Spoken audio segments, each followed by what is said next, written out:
నమస్కారం ETV news కి స్వాగతం ఈనాటి ముఖ్యాంశాలు స్కిల్ కేసులో లోకేష్ ను అక్టోబర్ 4 వరకు అరెస్టు చేయొద్దన్న హైకోర్టు ఎన్ఆర్ రింగ్ రోడ్ కేసులో 41A కింద విచారిస్తామని ఏజీ వెల్లడి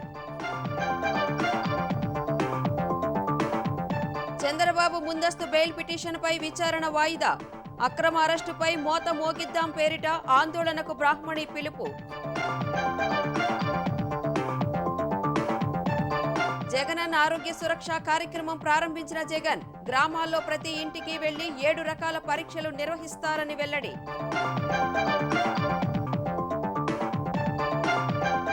తెలంగాణలో అడ్వెంట్ ఇంటర్నేషనల్ భారీ పెట్టుబడి 16,650 కోట్లతో ప్రతిపాదనలు ప్రైవేట్ ఈక్విటీ సంస్థ నిర్ణయంపై కేటీఆర్ హర్షం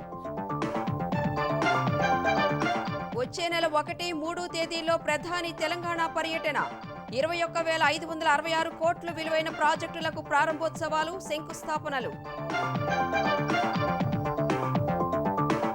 కావేరీ జలాలపై కర్ణాటకలో తీవ్రమైన ఆందోళనలు రాష్ట్ర వ్యాప్తంగా మిన్నంటిన నిరసనలు బెంగళూరులో 44 విమాన సర్వీసులు రద్దు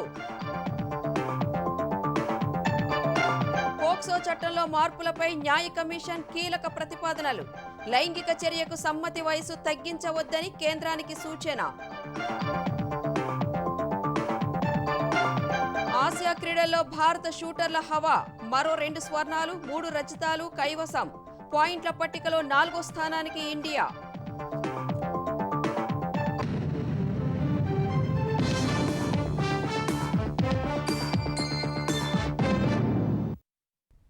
స్కిల్ డెవలప్మెంట్ కేసులో నారా లోకేష్ ను వచ్చే నెల 4 వరకు అరెస్టు చేయొద్దని ఏపీసీఐడీకి హైకోర్టు స్పష్టం చేసింది. ఈ కేసులో లోకేష్ దాఖలు చేసిన ముందస్తు బెయిల్ పిటిషన్పై న్యాయస్థానంలో ఇరువైపులా వాదనలు జరిగాయి. లోకేష్ తరపున ఏపీసీఐడీ తరపున వాదనలు విన్న న్యాయస్థానం విచారణను బుధవారానికి వాయిదా వేసింది. అప్పటి వరకు ఆయన అరెస్టు చేయొద్దని మధ్యంతర ఉత్తర్వులు జారీ చేసింది. మరోవైపు ఫైబర్ నెట్ కేసులో లోకేష్ దాఖలు చేసిన ముందస్తు బెయిల్ పిటిషన్పై విచారణను కూడా హైకోర్టు వచ్చే నెల 4కు వాయిదా వేసింది.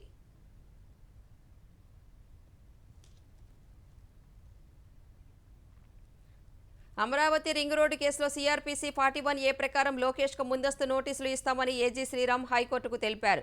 ఎన్ఆర్ రింగ్ రోడ్డు కేసులో లోకేష్ దాఖలు చేసిన ముందస్తు బెయిల్ పిటిషన్పై విచారణ సందర్భంగా ఏజీ శ్రీరామ్ ఈ విషయాన్ని కోర్టుకు వివరించారు.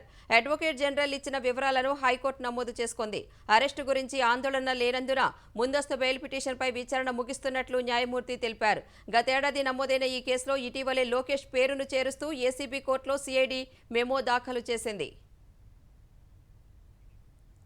అమరావతి ఇన్నర్ రింగ్ రోడ్డు కేసులో చంద్రబాబు బెయిల్ పిటిషన్పై విచారణను హైకోర్టు అక్టోబర్ 3కు వాయిదా వేసింది. చంద్రబాబు దాఖలు చేసిన ఈ పిటిషన్పై ఆయన తరపున సీనియర్ న్యాయవాది సిద్ధార్థ లూత్రా వాదనలు వినిపించారు. సీఐడీ తరపున అడ్వకేట్ జనరల్ శ్రీరామ్ వాదించారు. ఇరుపక్షాల వాదనలు విన్న హైకోర్టు తదుపరి విచారణను వచ్చే మంగళవారానికి వాయిదా వేసింది.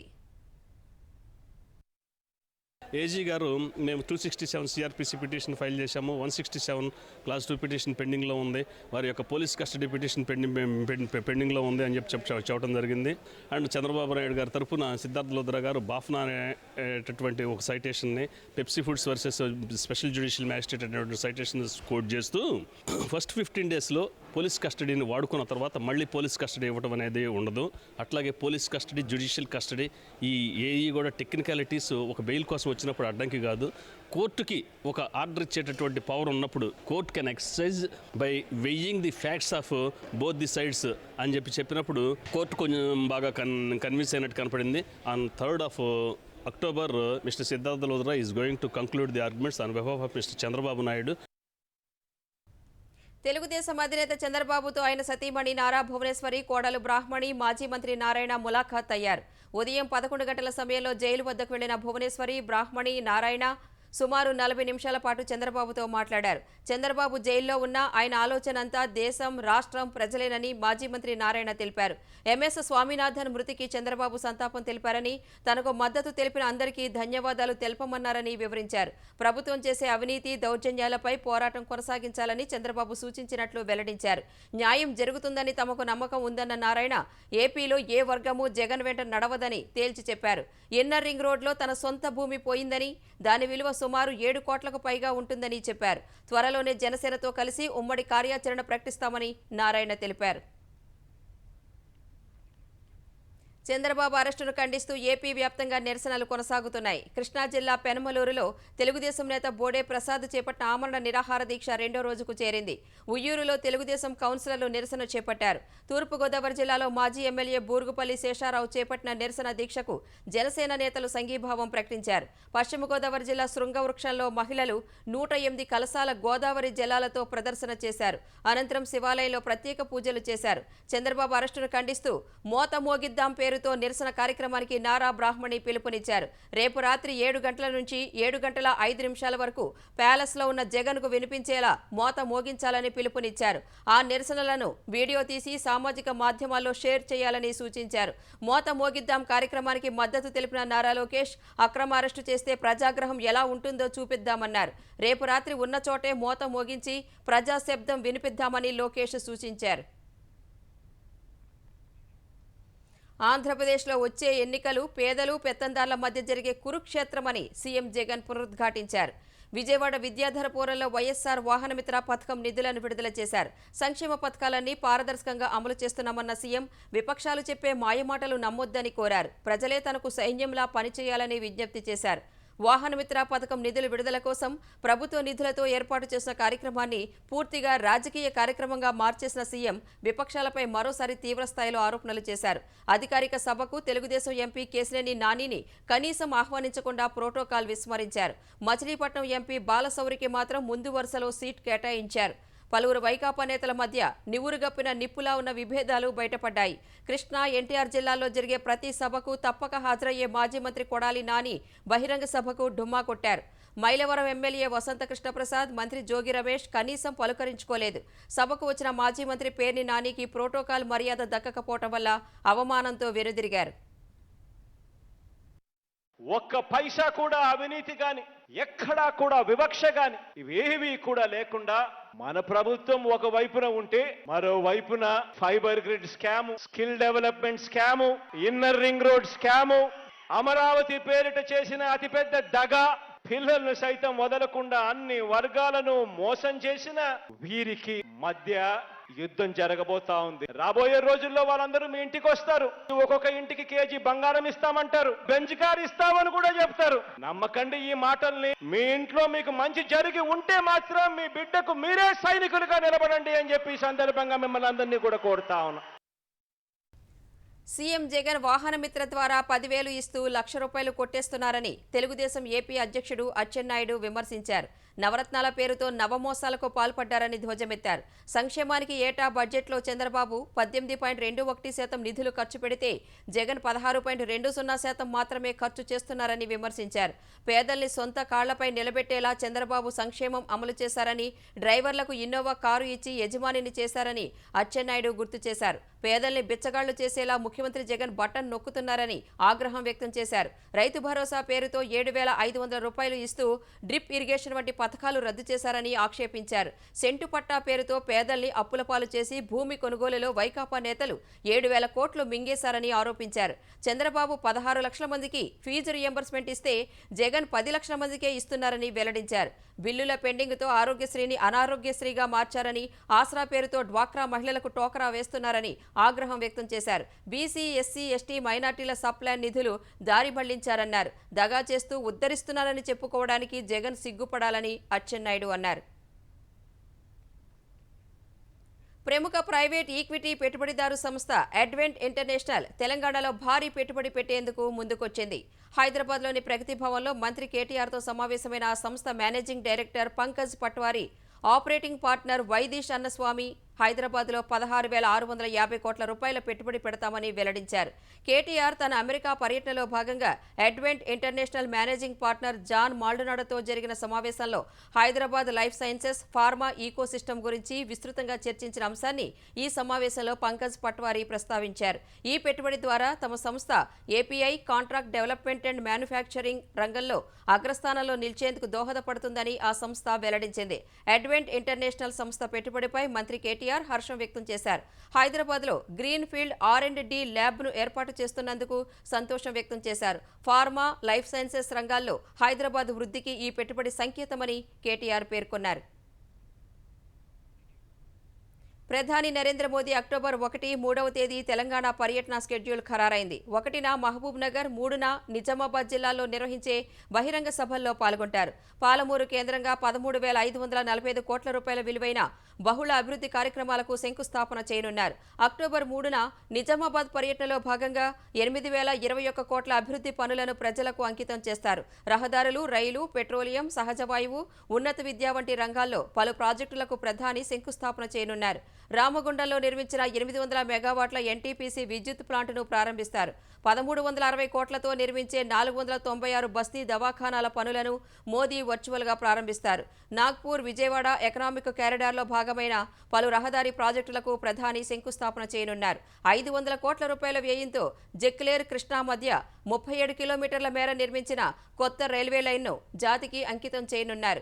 హైదరాబాద్ విశ్వవిద్యాలయంలోని 5 కొత్త భవనాలను కూడా ప్రధాని మోదీ ప్రారంభించనున్నట్లు కేంద్ర మంత్రి కిషన్ రెడ్డి తెలిపారు. జాతీయ రహదారులకు సంబంధించి 6,404 కోట్ల విలువైనటువంటి న్యూ ప్రాజెక్ట్స్ శంకుస్థాపన చేస్తారు. పెట్రోలియం శాఖకు సంబంధించి 2,661 కోట్ల రూపాయల ఖర్చుతో నిర్మించినటువంటి హసన్ కర్ణాటక చెర్లపల్లి ఈ మధ్యలో ఉండేటువంటి HPCL పెట్రోలియం కంపెనీకి చెందినటువంటి అత్యంత ప్రతిష్టాత్మకమైనటువంటి పైప్ లైన్ కూడా ప్రజలకు అంకితం చేస్తారు. మహబూబ్ నగర్ పర్యటనకు వస్తున్న ప్రధాని మోదీ కృష్ణా జలాల్లో తెలంగాణ వాటా తేల్చాలని ఐటీ పురపాలక శాఖ మంత్రి కేటీఆర్ డిమాండ్ చేశారు. వ్యవసాయ శాఖ మంత్రి నిరంజన్ రెడ్డితో కలిసి వనపర్తి 10 ఏళ్ల ప్రగతి మహాసభలో పాల్గొన్న కేటీఆర్ భాజపా కాంగ్రెస్ పై నిప్పులు చెరిగారు. భారాస స్కీముల పార్టీ అయితే కాంగ్రెస్ స్కామ్ల పార్టీ అని విమర్శించారు. పాలమూరుకు కాంగ్రెస్ కన్నీళ్లు ఇస్తే భారాస సాగునీళ్లు ఇచ్చిందన్నారు. కేంద్రంలోని భాజపా ప్రభుత్వం కర్ణాటకలో అప్పర్ భద్రకు జాతీయ హోదా ఇచ్చి తెలంగాణను విస్మరించిందని ధ్వజమెత్తారు. ప్రధానమంత్రికి తెలంగాణ అంటే ఎందుకంత పగ అని కేటీఆర్ ప్రశ్నించారు. ఓట్ల వేటకు బయలుదేరిన మాయగాడు ప్రధానమంత్రి నరేంద్ర మోడీ. పాలమూరు రంగారెడ్డి ఎత్తిపోతల పథకానికి జాతీయ హోదా ఇస్తావా లేక ప్రజాగ్రహానికి గురైతావా తేల్చుకో నరేంద్ర మోడీ గారు. ఈ 811 టీఎంసీల కృష్ణా జలాలు, వాటిలో మా న్యాయబద్ధమైన వాటా 575 టీఎంసీలు. ఒక్క సంతకం పెట్టడానికి నీకు చెయ్యి వస్తలేదు. మరి ఇప్పటికైనా పాప పరిహారం చేసుకో. ఇప్పటికైనా 575 టీఎంసీల నీళ్లు పాలమూరుకి ఇస్తున్నా అని చెప్పి భూత్పూర్ గడ్డ మీద ప్రకటించు. అందుకే నేను అంటా ఉన్నా, ఓటుతోనే తెలంగాణ సాధించుకున్నాం. రేపు అదే ఓటుతో ఇక్కడ తెలంగాణలో ప్రభుత్వాన్ని ఏర్పాటు చేసుకుందాం. రేపు మనం లేకుండా ఢిల్లీలో ఏ ప్రభుత్వము ఏర్పడలేని పరిస్థితిని కల్పిద్దాం. తెలంగాణ సత్తా చాటుదాం. అంతకుముందు పాలమూరు రంగారెడ్డి ఎత్తిపోతల పథకం ద్వారా కృష్ణా జలాలను ఒడిసిపట్టి ఉమ్మడి మహబూబ్నగర్ జిల్లాలోని బీడు భూములకు మళ్లిస్తున్నామని కేటీఆర్ ఉద్ఘాటించారు. గత పాలకులు పాలమూరును ఎండబెడితే సీఎం కేసీఆర్ ఆకుపచ్చగా మార్చారని తెలిపారు. వ్యవసాయ శాఖ మంత్రి నిరంజన్ రెడ్డితో కలిసి వనపర్తి జిల్లా సంకిరెడ్డిపల్లిలో ఆయిల్ ఫామ్ పరిశ్రమకు కేటీఆర్ శంకుస్థాపన చేశారు. పాలమూరు అంటే నాడు మైగ్రేషన్ అని నేడు ఇరిగేషన్ అయ్యిందన్నారు.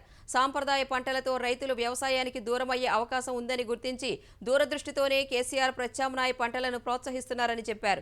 దేశంలో అవసరమైన 70% వంట నూనెలు విదేశాల నుంచి దిగుమతి చేసుకుంటున్నామని, ఆ పరిస్థితి పోవాలంటే ఆయిల్ ఫామ్ సాగు పెంచాలని సూచించారు. వరి ఉత్పత్తిలో తెలంగాణ దేశంలో అగ్రస్థానంలో ఉందన్నారు. ఆయిల్ ఫామ్ సాగులో కూడా తెలంగాణ అగ్రస్థానానికి చేరాలని మంత్రి ఆకాంక్షించారు. అంటే మనం రోజు వాడుకునే వంట నూనె కూడా ఇంత పెద్ద దేశంలో పండించే పరిస్థితి లేనట్టు, ఇక్కడి రైతులకు సత్తా లేనట్టు, ఎక్కడికెళ్ళో తెచ్చుకోవాలన్నట్టు ఇవాళ దాదాపు లక్షల టన్నుల, వేల టన్నుల మరి వంట నూనెని దిగుమతి చేసుకుంటా ఉన్నాం, 70% దాదాపుగా. అందుకే ముఖ్యమంత్రి గారు అన్నారు, ఎక్కడి నుంచో తెచ్చుకునే దుస్థితి మనకెందుకు ఉండాలా, మన దేశానికి ఇవాళ తెలంగాణ బువ్వ పెడుతున్నది, ధాన్యం, వరి ధాన్యం అంతా, బియ్యం అంతా మన కాడికి వెళ్ళిపోతున్నది. అట్లనే రేపటి రోజున వంట నూనెలు కూడా మన దగ్గరికి వెళ్ళిపోవాలా, దేశం మొత్తం కూడా మన తెలంగాణనే దానికి ఒక కేర్ ఆఫ్ అడ్రస్ కావాలన్న ఉద్దేశంతో 5 ఏళ్లలో 20 లక్షల ఎకరాల్లో మనం వంట నూనెలు, ఆయిల్ పామ్ సాగు చేయాలని చెప్పి ఒక బృహత్తరమైన లక్ష్యం పెట్టుకున్నాం. ప్రివెంటివ్ కేర్లో జగనన్న ఆరోగ్య సురక్ష కార్యక్రమం సరికొత్త అధ్యాయం అవుతుందని సీఎం జగన్ అన్నారు. జగనన్న ఆరోగ్య సురక్ష కార్యక్రమాన్ని తాడేపల్లి క్యాంపు కార్యాలయం నుంచి ఆయన వర్చువల్గా ప్రారంభించారు. గ్రామాల్లోని ప్రతి ఇంటికి వెళ్లి 7 రకాల పరీక్షలు చేస్తామని వెల్లడించారు. 5 దశల్లో ఈ కార్యక్రమాన్ని అమలు చేస్తామని వివరించారు. విశాఖ స్టీల్ ప్లాంట్కు చెందిన భూముల విక్రయానికి కేంద్ర ఉక్కు శాఖ ప్రక్రియ ప్రారంభించింది. స్టీల్ ప్లాంట్లోని నాన్ కోర్ ఆస్తుల అమ్మకానికి సంబంధించి national land monetisation corporation, national buildings construction corporation, Rashtriya Ispat Nigam limited మధ్య త్రైపాక్షిక ఒప్పందం జరిగింది. ఈ ఒప్పందంలో భాగంగా నేషనల్ ల్యాండ్ మానిటైజేషన్ కార్పొరేషన్ తొలి దశలో వైజాగ్ స్టీల్ ప్లాంట్కు చెందిన 1400 ఎకరాల భూములను విక్రయానికి పెట్టినట్లు తెలుస్తోంది. స్టీల్ ప్లాంట్ భూముల విక్రయానికి సంబంధించిన నేషనల్ బిల్డింగ్ కన్స్ట్రక్షన్ కార్పొరేషన్ సాంకేతిక భూముల బదలాయింపు సలహాదారుగా వ్యవహరించనుంది. Rashtriya Ispat Nigam limited general manager Amit Gupta, NBCC ప్రతినిధులు ఈ అవగాహన ఒప్పందంపై సంతకాలు చేశారు. ప్రస్తుతం వైజాగ్ స్టీల్ ప్లాంట్ నియంత్రణలో 19,703 ఎకరాల భూమి ఉందని, వీటిపై రాష్ట్రీయ ఇస్పాత్ నిగమ్ లిమిటెడ్తో పాటు ఉక్కు శాఖ పవర్ ఆఫ్ అటార్నీ కలిగి ఉన్నట్లు కేంద్ర ప్రభుత్వం చెబుతోంది. స్టీల్ ప్లాంట్ భూముల విక్రయానికి సంబంధించి నేషనల్ ల్యాండ్ మానిటైజేషన్ కార్పొరేషన్ ఎన్బీసీసీతో ఒప్పందం కుదరడానికి ముందు రోజే అదానీ గ్రూప్ సంస్థల అధినేత గౌతమ్ అదానీ ముఖ్యమంత్రి జగన్తో భేటీ కావడం ప్రాధాన్యత సంతరించుకుంది. తెలంగాణలో భారాస ప్రభుత్వం 24 గంటల కరెంట్ ఇస్తే తాను రాబోయే ఎన్నికల్లో ఎమ్మెల్యేగా పోటీ చేయనని భువనగిరి ఎంపీ కోమటిరెడ్డి వెంకటరెడ్డి అన్నారు. రాష్ట్రంలో విద్యుత్ సమస్య తీవ్రంగా ఉందని ఆందోళన వ్యక్తం చేశారు.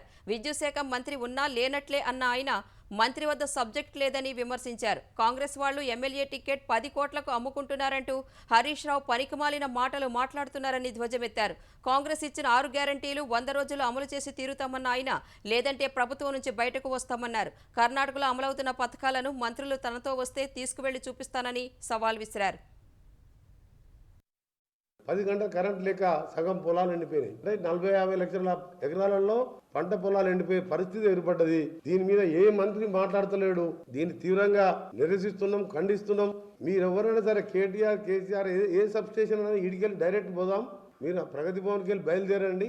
అక్కడ మీరు 24 గంటలు కాదు 18 గంటలు ఇస్తున్నట్టు 3 గంటలు చూపి నేను ఇప్పుడున్న ఎంపీ పదవి నేను ఈ పదవికి రాజీనామా చేస్తాం, మళ్ళీ ఎమ్మెల్యే కూడా పోటీ చేయ. కాంగ్రెస్ నాయకులు కరెంటు గురించి మాట్లాడటం సూర్యుడి మీద ఉమ్మేసినట్లే అని తెలంగాణ వైద్య ఆరోగ్య శాఖ మంత్రి హరీష్ రావు ధ్వజమెత్తారు. సహచర మంత్రి జగదీష్ రెడ్డితో కలిసి నల్గొండ జిల్లా నకరేకల్ నియోజకవర్గంలో పర్యటించిన హరీష్ రావు పలు అభివృద్ధి పనులను ప్రారంభించారు. అనంతరం బహిరంగ సభలో పాల్గొన్న మంత్రి కాంగ్రెస్ పాలనలో కరెంటు కష్టాలు వర్ణనాతీతమన్నారు. అధికారంలోకి రావడానికి కాంగ్రెస్, భాజపా నేతలు అనేక కుట్రలు పన్నుతున్నారని మండిపడ్డారు. నాడు కాంగ్రెస్ గవర్నమెంట్ ఉండగా యాసంగి పంట మోటార్ కాలకుండా ఇంటికి వచ్చిందా అని నేను అడుగుతా ఉన్నా. ట్రాన్స్ఫార్మర్ కాలకుండా ఏ ఒక్క పంటనన్నా మనకు పండిందా అని నేను అడుగుతున్నా. ఇలా కేసీఆర్ హయాంలో మోటార్లు కాలుతున్నాయా, ట్రాన్స్ఫార్మర్లు కాలుతున్నాయా, ఎక్కడన్నా ఏ ఊర్లోనన్నా కరెంటు కోసం ఎదురు చూపులు ఉన్నాయా? ఎన్ని మోటార్లు పెట్టినా రైతులను కోనే అని అడిగేటోళ్ళు లేరు. పొద్దుందాకా 3 గంటలు దొంగ రాత్రి 3 గంటల కరెంట్ ఇచ్చిన ఈ కాంగ్రెస్ వాళ్ళు ఇంకా సిగ్గు లేకుండా ఇలా కరెంటు గురించి మాట్లాడుతూ ఉన్నారు. కాంగ్రెస్ వాళ్ళు ఓట్లేమని ఊరేగుతున్నారు. ఏమొస్తుంది కాంగ్రెస్ వస్తే మళ్ళా కరెంటు పోతుంది. 3 గంటలు కావాలంటే కాంగ్రెస్కి అయింది, 24 గంటలు కావాలంటే కారుకి అయింది, లింగాన్ని గెలిపింది. ప్రభుత్వ విధానాలు, పథకాల రూపకల్పనలో సామాజిక అధ్యయనాలు ఎంతో అవసరమని తెలంగాణ ఆర్థిక మంత్రి హరీష్ రావు అభిప్రాయపడ్డారు. ఇందులో భాగంగా centre for economics and social studies రాష్ట్ర ఆర్థిక, సామాజిక స్థితిగతులపై అధ్యయనాలు చేస్తూ ఎప్పటికప్పుడు ప్రభుత్వానికి విలువైన సూచనలు చేస్తోందన్నారు. హైదరాబాద్ బేగంపేటలోని centre for economics and social studies సెస్లో ఏర్పాటు చేసిన విద్యార్థినుల వసతి గృహాన్ని మంత్రి ప్రారంభించారు. 5 కోట్లతో కార్పొరేట్ స్థాయిలో వసతి గృహ నిర్మాణం చేపట్టినట్లు హరీష్ రావు తెలిపారు. సమగ్ర ఆర్థిక, సామాజిక అధ్యయనం ఉన్నప్పుడే ఏ రాష్ట్రమైనా పురోగతి చెందుతుందన్న మంత్రి ఆ ఫలితాల ఆధారంగా మంచి పాలన అందించడం సాధ్యమవుతుందని చెప్పారు. ప్రభుత్వ పాలసీలు సామాజిక, ఆర్థిక పరిస్థితుల ఆధారంగా కల్పన చేయాల్సి ఉంటుందని, అప్పుడే అవి అనుకున్న ఫలితాలు ఇస్తాయన్నారు. తెలంగాణలో ప్రజారంజకమైన పాలన రావాలని కోరుకుంటున్నట్లు టీపీసీసీ అధ్యక్షుడు రేవంత్ రెడ్డి అభిప్రాయపడ్డారు. కొడంగల్ నియోజకవర్గంతో పాటు రాష్ట్ర ప్రజల సుఖ సంతోషాలతో విలసిల్లాలని ఆశిస్తున్నట్లు ఆయన పేర్కొన్నారు. కొడంగల్లోని రేవంత్ రెడ్డి నివాసంలో ఇవాళ చండీయాగం మొదలైంది. ఇది 3 రోజుల పాటు కొనసాగనుంది. ఇందులో కుటుంబ సమేతంగా పాల్గొన్న రేవంత్ రెడ్డి చండీయాగాన్ని దిగ్విజయంగా పూర్తి చేసేందుకు సహకరిస్తున్న అందరికీ కృతజ్ఞతలు తెలిపారు. చండీయాగంతో రాష్ట్ర ప్రజలకు స్వేచ్ఛ, సమానత్వం, సమాన అభివృద్ధి సిద్ధించాలని కోరుకుంటున్నట్లు తెలిపారు. తెలంగాణకు మంచి రోజులు వస్తాయని ఆశిస్తున్నట్లు పేర్కొన్న రేవంత్ రెడ్డి కొడంగల్ ప్రజల ఆశీర్వాదం వల్లే తాను ఈ స్థాయికి వచ్చానని తెలిపారు. తెలంగాణ మహబూబాబాద్ జిల్లాలో 3 ఏళ్ల క్రితం సంచలనం రేపిన బాలుడి హత్య కేసులో దోషికి జిల్లా కోర్టు మరణశిక్ష విధించింది. మహబూబాబాద్లోని కృష్ణా కాలనీకి చెందిన కుసుమ వసంత, రంజిత్ రెడ్డి పెద్ద కుమారుడు దీక్షిత్ రెడ్డి అపహరణ కేసు అప్పట్లో సంచలనం సృష్టించింది. దీక్షిత్ రెడ్డిని సాగర్ అనే యువకుడు కిడ్నాప్ చేశాడు. 2020 అక్టోబర్ 18 సాయంత్రం దీక్షిత్ను సాగర్ ద్విచక్ర వాహనంపై తీసుకువెళ్లాడు. కే సముద్రం మండలం అన్నారం వద్ద దానమయ్య గుట్టలపైకి తీసుకువెళ్లి బాలుడు భయంగా ఉందని చెబితే తన వద్ద మాత్రలు ఉన్నాయని చెప్పాడు. బాలుడు ఇంటికి తీసుకువెళ్లాలని ఏడవటంతో నిద్ర మాత్రలు ఇచ్చాడు. స్పృహ తప్పిన తరువాత చేతులు కట్టేసి టీషర్ట్తో మెడకు బిగించి హత్య చేశాడు. తిరిగి మహబూబాబాద్ వచ్చి పెట్రోల్ తీసుకుని వెళ్లి మృతదేహాన్ని తగలబెట్టాడు. డబ్బు సంపాదించాలన్న దురాశతో మందసాగర్ ఒక్కడే ఈ దారుణానికి పాల్పడినట్లు పోలీసులు గుర్తించారు. కిడ్నాప్ చేసిన 2 గంటల్లోనే చంపడంతో పోలీసులు కాపాడలేకపోయారు. రోజుల తరబడి విచారణ తర్వాత నిందితుడిని గుర్తించిన పోలీసులు రిమాండ్కు తరలించారు. ఈ కేసుపై విచారణ జరిపిన మహబూబాబాద్ జిల్లా కోర్టు సాగర్కు మరణశిక్ష విధిస్తూ తీర్పు ఇచ్చింది. స్వచ్ఛతా హీ సేవా ప్రచారంలో భాగంగా సెంట్రల్ పీఎఫ్ కమిషనర్ నీలం సెమీరావు హైదరాబాద్ బర్కత్పురా భవిష్యనిధి కార్యాలయాన్ని సందర్శించారు. స్వచ్ఛతా హీ సేవా ప్రచారంపై అధికారులు ఉద్యోగులతో సమీక్ష సమావేశం నిర్వహించారు. కార్యాలయ ప్రాంగణాన్ని పరిశీలించిన ఆమె పరిశుభ్రత ప్రాముఖ్యాన్ని వివరించి స్వచ్ఛతా హీ సేవా స్ఫూర్తిని అందరూ కొనసాగించాలని సూచించారు. అదనపు central PF commissioner Vaishali Dayal, ప్రాంతీయ పీఎఫ్ కమిషనర్ డాక్టర్ శివకుమార్, ప్రాంతీయ పీఎఫ్ కమిషనర్ శ్రీ సౌరభ్ జగతి సమావేశానికి హాజరయ్యారు. కేంద్ర కార్మిక ఉపాధి శాఖ పరిధిలోని వివిధ విభాగాలు, సంస్థల స్వచ్ఛతా హీ సేవా ప్రచారం నోడల్ అధికారులతో సమాలోచనలు జరిపి పలు సూచనలు చేశారు. పాఠశాల విద్యార్థులకు చిత్రలేఖనం వంటి పలు పోటీలు నిర్వహించి విజేతలకు బహుమతులు అందజేశారు. పాకిస్తాన్లోని బలూచిస్తాన్ ప్రావిన్స్లో జరిగిన ఆత్మాహుతి దాడిలో 53 మంది ప్రాణాలు కోల్పోయారు. మిలాద్ ఉన్ నబీని పురస్కరించుకుని మస్తుంగ్ జిల్లాలోని ఓ మసీదు వద్ద పెద్ద ఎత్తున స్థానికులు ర్యాలీ నిర్వహించి ప్రార్థనలు చేశారు. అదే సమయంలో ఒక్కసారిగా భారీ పేలుడు సంభవించింది. ఈ ఘటనలో డీఎస్పీ సహా మొత్తం 52 మంది మృతి చెందారు. మరో 50 మందికి పైగా గాయపడినట్లు అధికారులు తెలిపారు. ఈ ర్యాలీ పర్యవేక్షణ విధుల్లో పాల్గొన్న డీఎస్పీ కారు పక్కనే నిలబడి ఓ సూసైడ్ బాంబర్ తనను తాను పేల్చుకున్నట్లు వెల్లడించారు. పోక్సో చట్టం ప్రకారం 2 వ్యక్తుల మధ్య లైంగిక సంబంధం విషయంలో సమ్మతి వయసుపై లా కమిషన్ కీలక సూచనలు చేసింది. లైంగిక కార్యకలాపాల్లో పాల్గొనడానికి అంగీకారం తెలిపే కనీస వయసును 18 ఏళ్ల నుంచి 16 ఏళ్లకు తగ్గించాలనే వాదనను వ్యతిరేకించింది. పోక్సో చట్ట ప్రకారం ప్రస్తుతం ఉన్న సమ్మతి వయసును మార్చడం అంత మంచిది కాదంటూ కేంద్రానికి సమర్పించిన నివేదికలో పేర్కొంది.